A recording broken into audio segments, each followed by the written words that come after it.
Hey everyone, welcome to Reddit Readout. Today we are checking out True Off My Chest. Story 1. I want my husband to leave me. Things aren't good. He's not nice. He's selfish, a narcissist, manipulative, a liar and a cheater. I can't bring myself to leave him because I feel like I'd be abandoning him. Even after all the bad things he's done to me, I still care about him.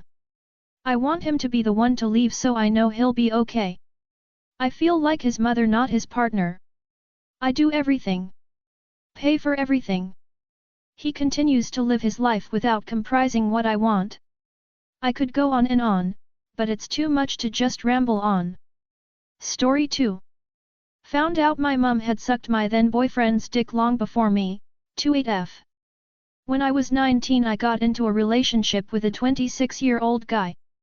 I ended up losing my virginity to him. Think we were together nearly 2 years? He went to the same music course as my mum and they became really good friends. Eventually mum needed a flatmate and he moved in. I was living with my dad but I would often wag school to go have sex with my boyfriend. When he moved in with my mum things got complicated. I didn't tell her he was my boyfriend.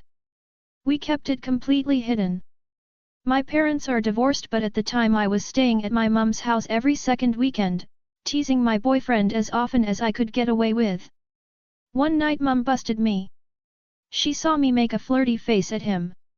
She pulled me aside and started crying and confessed to me it really hurts her feelings to see me flirt with him, because she really likes him and actually has a crush on him. Despite being almost twice his age, I found it really weird and of course was wildly uncomfortable, but slightly not surprised as we have similar taste in men. I talked to my boyfriend about it at a later date when we were at the beach. He casually informed me that yes, he knew she loved him, and that actually when they were both high one night he let her suck his dick. Before me and him were a couple. I was so disgusted in him. He had no interest in her at all and just let her do it. I felt so sick to my stomach. Also mad that my own mother sucked his dick before me. His dick was never sucked again. I couldn't see a way past it and I left his ass real quick. Also found out he filmed me losing my virginity to him and I went apeshit and threatened to get the police involved if he didn't delete it in front of me.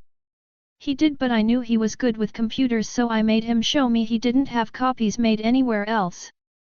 Made him go through his secret folders. Story 3. My girlfriend and I just moved into our new apartment after spending some time homeless and living in our car. She doesn't know that I am going to propose to her on Christmas. We are not doing gifts this year so I had the bright idea of proposing to her on Christmas Day. Going through such a tough time together made me even more sure that I want to spend the rest of my life with her. I get emotional just thinking about everything we went through. The experience somehow strengthened our bond. I am going to propose with a box for now and although she is a very sentimental person and probably won't mind especially given our current situation, I am nervous about whether she will be disappointed. Wish me luck. Story 4. I left him. This is just a rant post.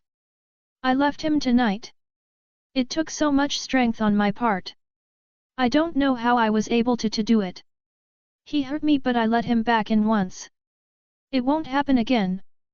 It can't. I know he didn't cheat because I wasn't good enough. I know there's no excuse. But he still tried to make one.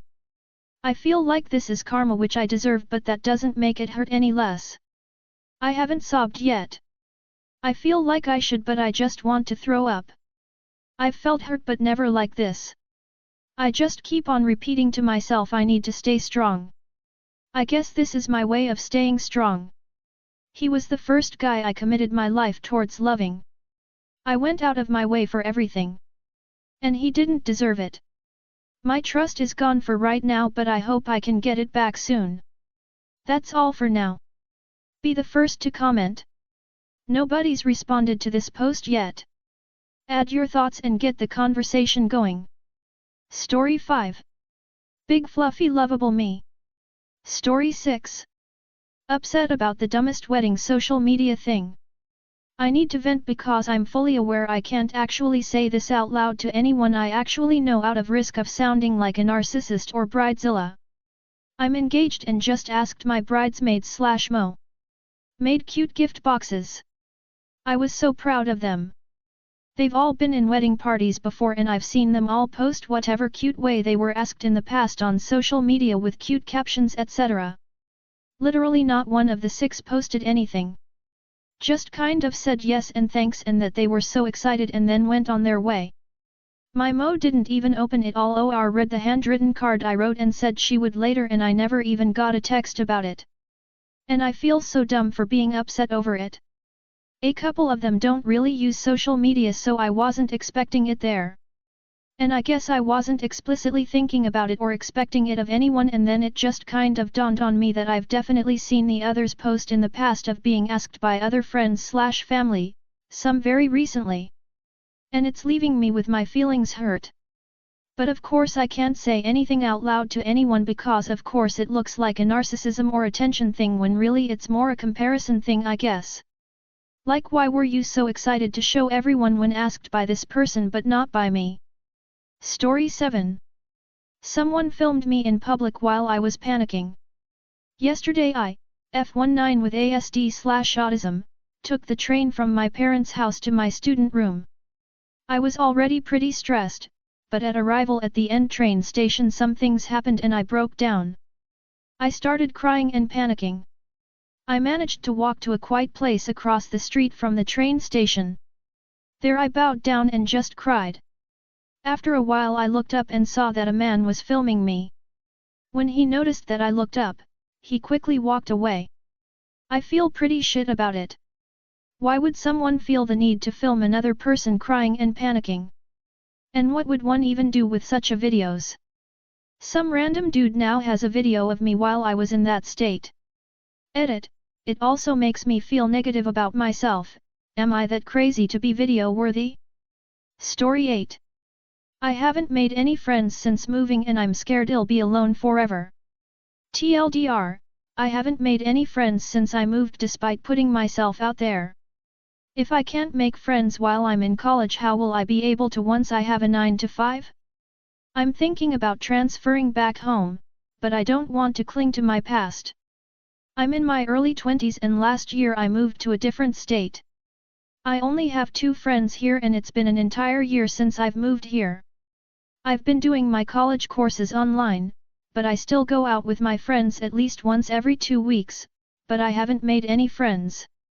I have hobbies, but that's not a substitute for a friend group. Often I find myself bored of my hobbies, wishing I could hang out with someone. I'm scared that this will be the rest of my life. If I'm in college now and can't make any friends, how will I be able to once I have a 9 to 5?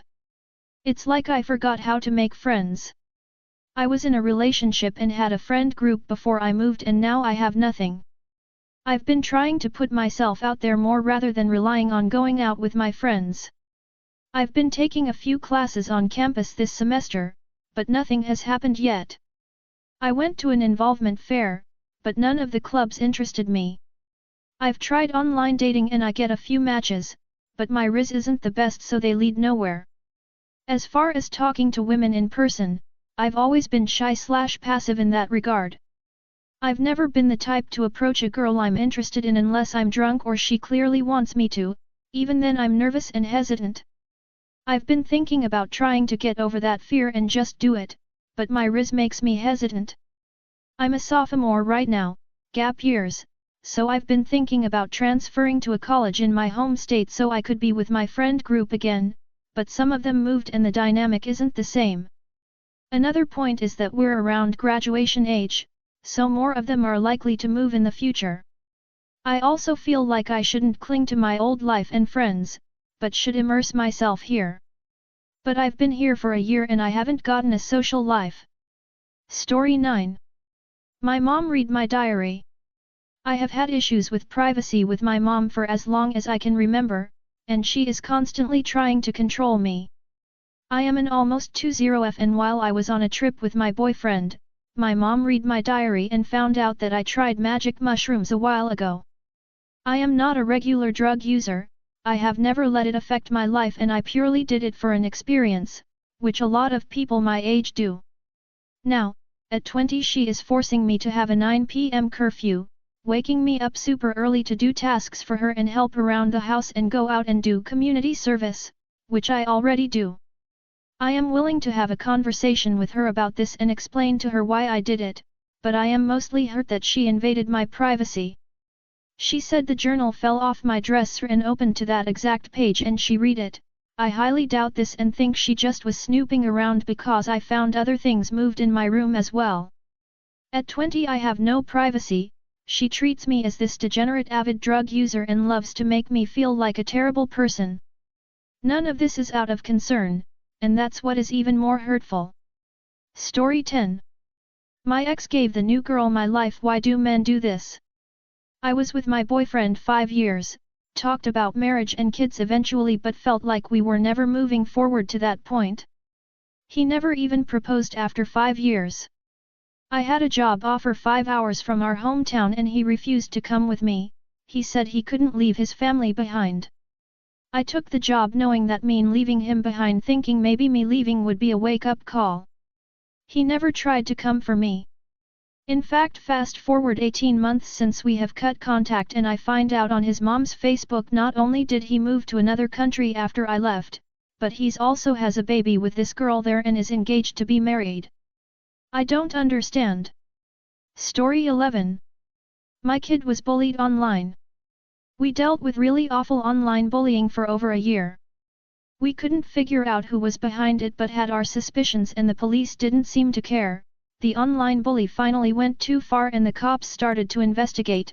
At this same time I was working with a guy from Reddit to try and figure out who was behind the fake Snap accounts. This stranger cared so much about helping, so thank you, stranger. After waiting another year for the investigation to process, we finally found out who was behind the bullying, and she is a neighbor and ex-friends with my daughter. She is the same person we suspected. This message is for all the people who have been bullied. Don't give up and don't let them win. People do care about you. We are currently seeking criminal and civil charges against this shit kid so she can't do it other people. Story 12.